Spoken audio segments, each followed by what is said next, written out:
Al debatir el plan B de la reforma electoral de AMLO, la senadora Mayuli Martínez del PAN espetó falsamente y para defender al INE que el dictamen trastoca su autonomía presupuestal, violando la Constitución. Dijo, como el presidente no logró debilitar al INE mediante la reforma constitucional, se vale de estas reformas a las leyes secundarias que dan lugar a desarticularlo. Según ella, una de las obsesiones perversas y absurdas que transgrede la autonomía presupuestal del INE consiste en reducir su estructura funcional, presupuestal y la desaparición de diversas áreas encargadas de realizar actividades operativas importantes. Agregando finalmente con demagogia e hipocresía que lamento mucho que hoy quienes tienen más años de haber visto la historia política, hoy se presten a este juego. En mi generación tuvimos la oportunidad de conocer esas alternancias y queremos seguir viéndolas con quien fuera, mientras se le garantice a la ciudadanía su libertad de voto. Esto no es de partidos, es del Estado de Derecho, del pueblo que están destruyendo y sus hijos se lo van a reclamar.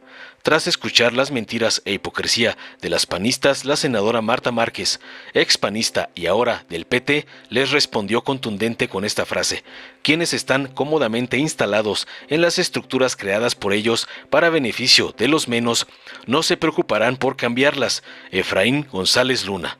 Esta frase de un fundador del PAN le queda al PAN porque perdió la esencia y hoy está secuestrado por un grupo de corruptos que así como compran votos, compran partidos y aceptan recursos de procedencia ilícita para las campañas. Y agregó: yo no le tengo miedo a no ser electa, a que los partidos no tengan dinero. Aseveró que la corrupción y el interés personal impulsaron los moches y varios exdiputados federales se convirtieron en millonarios después de votar la reforma energética, al grado de presumir que ya no se iban a dedicar a la política porque ya eran empresarios, y es tal la incongruencia que hoy premian, aplauden y encubren a una exalcaldesa, hoy gobernadora, que endeudó al municipio de Aguascalientes con 28,000 millones de pesos. El problema, senadoras, es que nos desgarramos las vestiduras por defender al INE, a los partidos y a los recursos públicos que reciben, pero no así por defender a la salud, la seguridad de los mexicanos. La mayoría están hartos de este discurso, sentenció finalmente. Veamos enseguida cómo Marta Márquez del PT deja en ridículo a la hipócrita panista Mayuli Martínez. Gracias, con el permiso de la mesa. Muy buenos días, ya pasados un poco más de las 5 de la mañana en esta larga sesión y sobre todo muy importante. La reserva que ahora presento tiene que ver con la autonomía presupuestal del INE. Este dictamen trastoca la autonomía presupuestal del Instituto Nacional Electoral, violando así nuestra Constitución Federal. Como el presidente no logró debilitar al INE mediante la reforma constitucional, se vale de estas reformas a las leyes secundarias que da lugar a desarticular lo que debemos de hacer desde el Senado de la República. Una de las obsesiones perversas y absurdas que transgrede la autonomía presupuestal del INE consiste en reducir su estructura organizacional, funcional y presupuestal.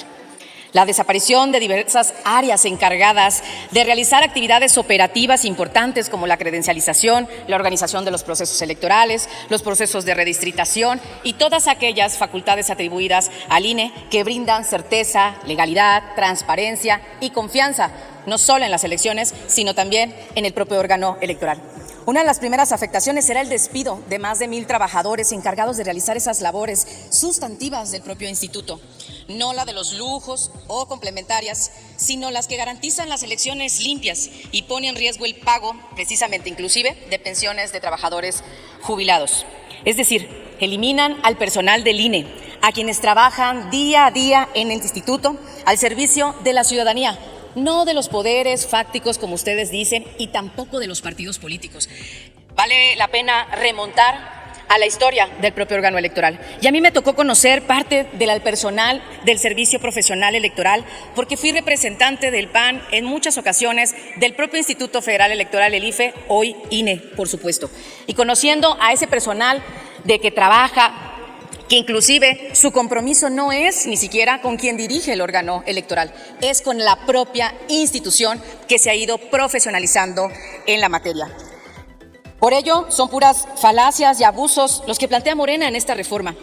Yo quiero nada más hacer mención y que recuerden dónde estaban en aquel entonces cuando se llevó a cabo ese fraude electoral en el 88.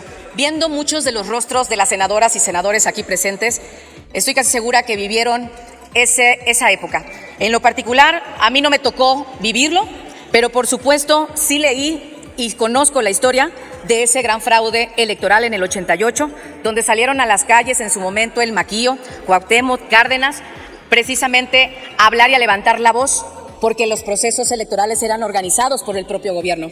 Hoy, a través de un nuevo órgano que va a ser el INE, sin las facultades, sin las herramientas, lo que quieren hacer ustedes es regresar a ese pasado. Y sí les quiero decir una anécdota muy en lo personal y en lo particular. Yo sí creo en la libertad y en la democracia de este país. Cuando tuve 18 años, que por primera vez voté, fue en el año 2000. Y me tocó vivir la primera alternancia en México. Esa emoción y eso en que en particular yo viví, no podemos restárselo a las siguientes generaciones, ni a mi hija, ni a los hijos, ni hijas de las y los mexicanos. Porque creo en las alternancias. Hubo en el 2000, hubo en el 2012 y nuevamente en el 2018, en donde ustedes están ahí, sentados, legisladores de Morena. Hoy, gracias a muchas de las reformas y a los avances que se han ido llevando a cabo, hoy en estos escaños habemos mujeres senadoras.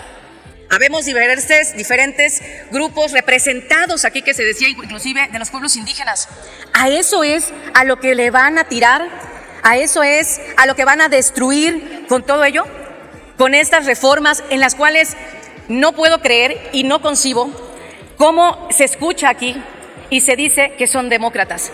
Yo sí creo en la democracia, inclusive creo que ningún partido político debe mantenerse absolutamente su poder en todo el territorio nacional.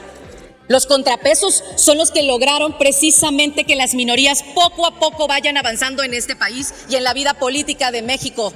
Poco a poco que lograron esas alternancias en el 2000, en el 2012 y por supuesto también en el 2018. Y que decida la ciudadanía, que decidan los mexicanos por quiénes van a ir a votar. Y no es un tema de partidos políticos tampoco. La ciudadanía se va con quién va a ser el candidato o la candidata. Y eso es lo que tenemos que mantener desde este Senado de la República.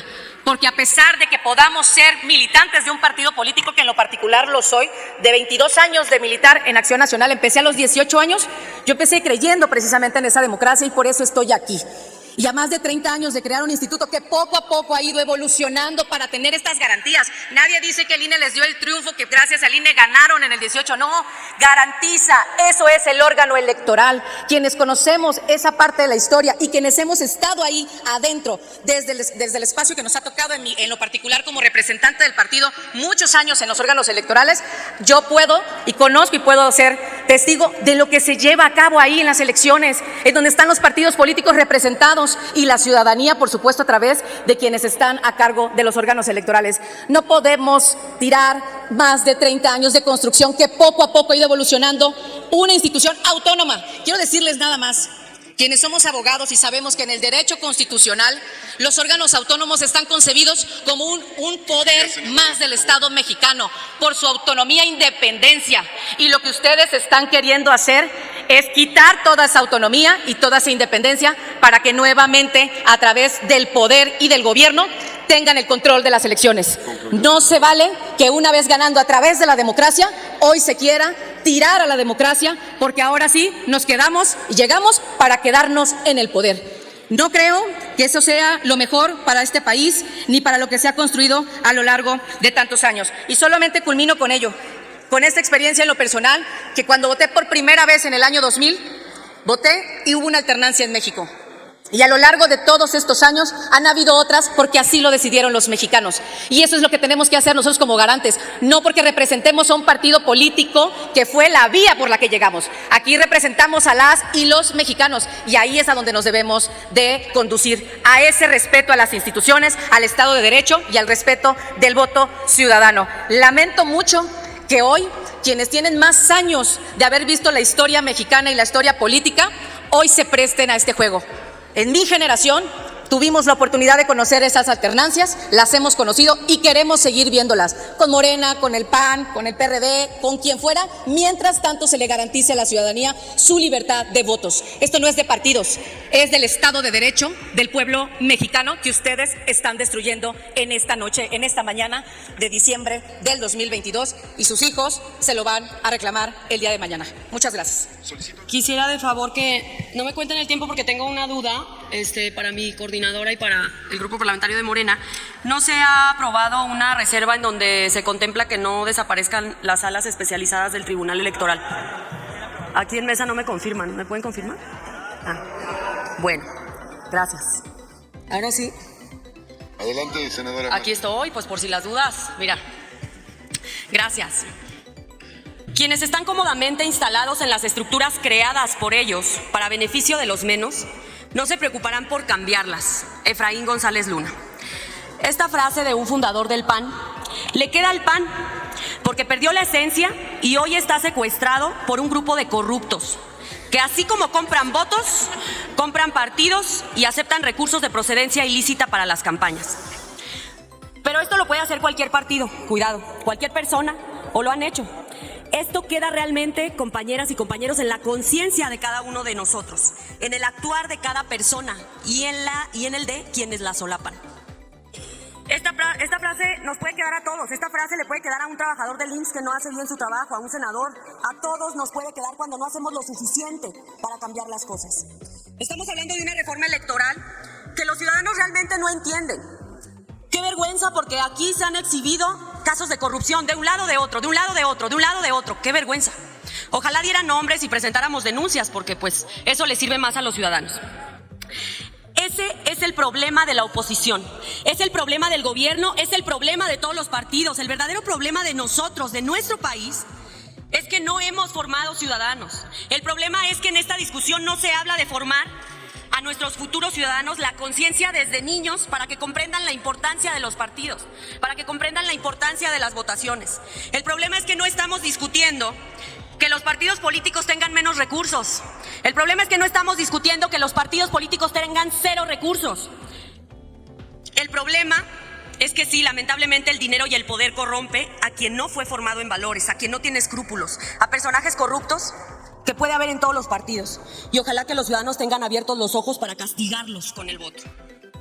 Este es el verdadero problema de la reforma, que no estamos demostrándole al ciudadano qué cambio real podemos hacer para verdaderamente fortalecer la democracia de nuestro país. Quitar recurso público a partidos y que realmente existan decisiones que fortalezcan la cultura y la conciencia de participación ciudadana en los electores.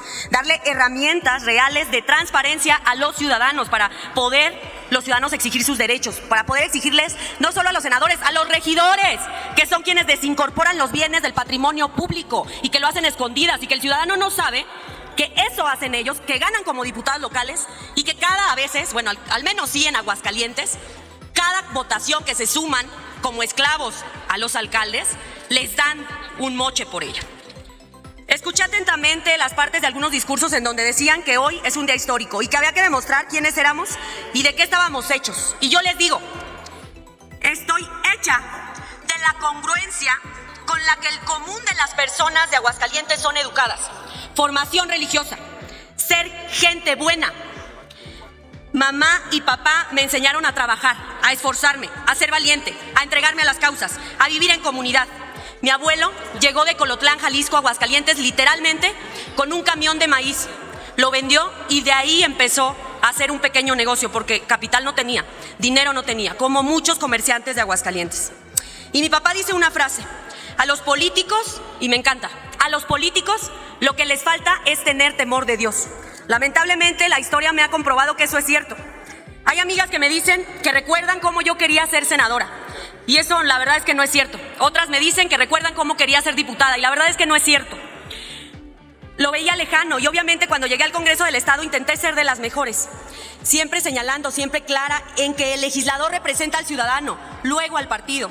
Es por eso que la vida me puso en esta encrucijada, en la que denunciar la corrupción generada desde el partido al que pertenecía me ha traído estas consecuencias.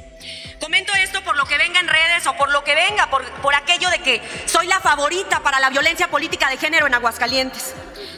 Y por aquello de que me llamen traidora. ¿Traidora? ¿Traidora a quién? ¿Traidora a un grupo de corruptos? ¿Traidora a un partido político corrupto? No, señores. Podrán decirme como quieran, pero no podrán decirme corrupta. Podrán decirme como quiera, pero podrán no decirme que di ejemplo a las mujeres de Aguascalientes y de México de que te pueden denigrar o humillar. Y van a decir otra resentida. Dejen que los ciudadanos me juzguen. No, resentida para nada. Los quiero mucho. De verdad los quiero mucho. Esto no es personal. Esto es contra los actos de corrupción que endeudaron a las familias de Aguascalientes. Crecí en un partido sin recursos públicos, por eso yo no le tengo miedo a no ser reelecta, a que los partidos no tengan dinero, donde se burlaban de quienes participábamos, en donde se trataba de formar ciudadanos. Hasta ahí todo bien. Luego, la corrupción y el interés personal impulsaron los moches. Y varios exdiputados federales de Aguascalientes se convirtieron en millonarios después de votar la reforma energética, al grado de alguno presumir que ya no se iba a dedicar a la política porque ya era empresario. Gracias, Fue tal la incongruencia que en el 2010 expulsaron del PAN a un exgobernador panista de Aguascalientes. Las notas dicen que fue por traicionar al partido, pero la realidad es que unos años antes había endeudado al Estado con más de 1,000 millones de pesos. Y es tal la incongruencia que hoy premian, aplauden y encubren a una exalcaldesa, hoy gobernadora, que endeudó tan solo al municipio de Aguascalientes con 28,000 millones de pesos. El problema, senadoras y senadores, es que nos desgarramos las vestiduras por defender al INE, a los partidos y a los recursos públicos que reciben, pero no así por defender la salud de los mexicanos, no así por defender la seguridad de los mexicanos. Lo digo de frente. La mayoría de los mexicanos están hartos de este discurso, de los del pasado y de los que se equivocan en el discurso. Y me sumo. Quedan menos de 2 años de esta legislatura y vuelvo a preguntar. ¿Qué legado le vamos a dejar a las familias de México? Ya aprobamos vacaciones dignas, pero falta mucho por hacer. Falta que las mujeres embarazadas tengan beneficios. Falta que la salud falta que la salud sea realmente un derecho. Falta mucho. Ojo. Si entramos en esta conciencia de lo que realmente quiere la gente. A la oposición le digo que les falta punch, les falta congruencia. Mientras sus actos digan todo lo contrario de lo que dicen, como en Aguascalientes, que tienen al peor gobierno, el más corrupto de la historia, no harán clic con la gente. Podrán comprar conciencias, pero la gente se cansa. Y Veolia se va de Aguascalientes y el PAN se va de Aguascalientes. A Morena le digo que ciertamente tienen mucho poder, mismo poder que tuvo el PRI en sus mejores tiempos. No abusen, no lo destruyan, porque vamos todos de paso. Seguiré señalando y exigiendo en salud. Seguiré pidiendo seguridad para las familias de México. Que nadie crea que sus funcionarios son intocables. Que nos atiendan y que atiendan a los ciudadanos. Gracias, presidente. Dale en me gusta, suscríbete, activa la campanita y compártelo para que más gente lo vea.